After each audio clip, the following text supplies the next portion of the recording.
Sathyabama Institute of Science and Technology.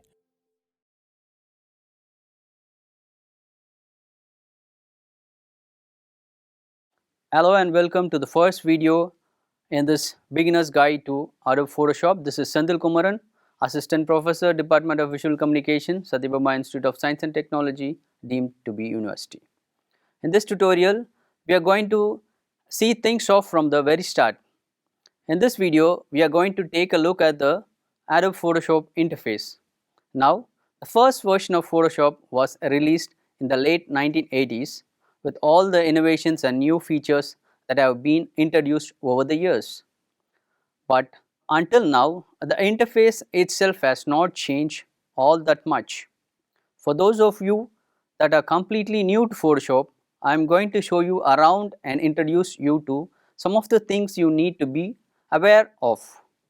Now, I am currently using Adobe Photoshop CC for Windows. If you are using an earlier version or Mac version, some things may be a little different in the part. So, if you have Photoshop open and wish to follow along, window, scroll down to workspace, then scroll down and select essential. Then, to make sure we are all have the same setup, we must again go to window, workspace and then scroll down and select reset essential. This will then set the interface to the essential default layout. You should have something that looks like this. Don't worry if your setup is not exactly the same as my screen. Here what you should have is the default setting. Just follow along, and what you will come to learn after on this, that you can customize this layout. But what would help right now is for you to have the same or similar layout. So you can follow along with me. Duration of this course will be need the application frame on. So this is Adobe CC, and with CS6 and CC we have this dark interface. If you are using an earlier version, you will be looking at the light interface. Now, if for whatever reason you wish to toggle this interface color, if we come to Photoshop on the top toolbar, I believe this is in Edit for Windows. Scroll down to Preference and select Interface. It's here you can toggle the lightness and darkness at the top of this menu. I like this dark, so I am going to select this dock option and click OK. To begin, I am going to open up a document. This document is going to help me demonstrate whether functionality of the program, which we are going to be covering a little later on this video. So be sure to open this up and follow along. Now this document can be found in the introduction folder in the project folder.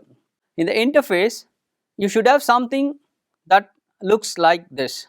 Okay, so let's take a closer look at the interface. So on the far left we have this tall slim panel.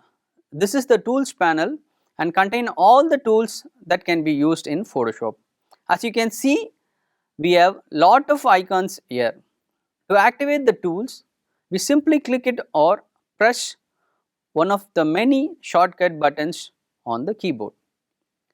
We know which tool is active before it will have a highlight square behind it on the tools panel in the Photoshop. We will be using many tools, and most tools have their own unique mouse cursor icons. You will notice that as we use the tools, and mouse cursor will change indicating which tool we have activated. So if we look carefully, we can see that almost all the icons have a little white arrow in the bottom right corner. If we click and hold an icon with a white arrow, this will reveal more tools in that set.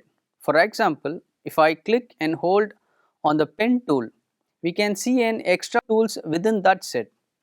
If I click and hold on the shape tool, we can see a variety of tools that can be created very easily. So keep in mind that some tools work in sets. Now if we take a closer look at the bottom of this panel, we can see two overlapping squares. Now if you are new to Photoshop, you may not be familiar with this. What this represents is a foreground color and a background color. The top square is the foreground color and the bottom square is the background color. So right now we can see that the background color on the top is white and the background color is black. Now if you look closely just above that foreground and background color in the tools panel, we have this little button called swap, foreground and background, and if I press that, it is going to swap the foreground and background color like so. So we can swap the foreground color and the background color. Now to the left of the swap background and foreground color, we have another little button. This is the default foreground and background color. If I press this, it's go to set the foreground and background squares to black and white. Now we can't really see this happening at the moment as our color are already black and white. So as you can see, the tools menu is currently in one column. If we look closely up to the top left of the tools panel, we can see these little arrows pointing right. If I come and click this once, we can change the panel to a double column, and if we press this again, we can change it to the single column. For the duration of this course, I am going to click and set my tools panel to a single row.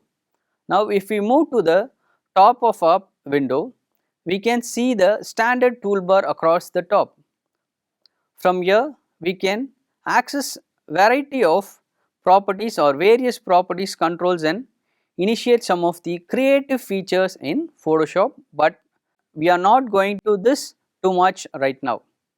Just under the top bar we have the control panel. The control panel spans the entire width of the screen just under the main menu at the top. Now this control panel is really useful as this will display various properties and options of a particular tool you have selected at any given time. You will soon realize that this is one of the most key panels in the program, and as you use Photoshop, you will be referring to this panel a lot. So thanks for watching. We have came to the end of this video tutorial. Let's see in the next series.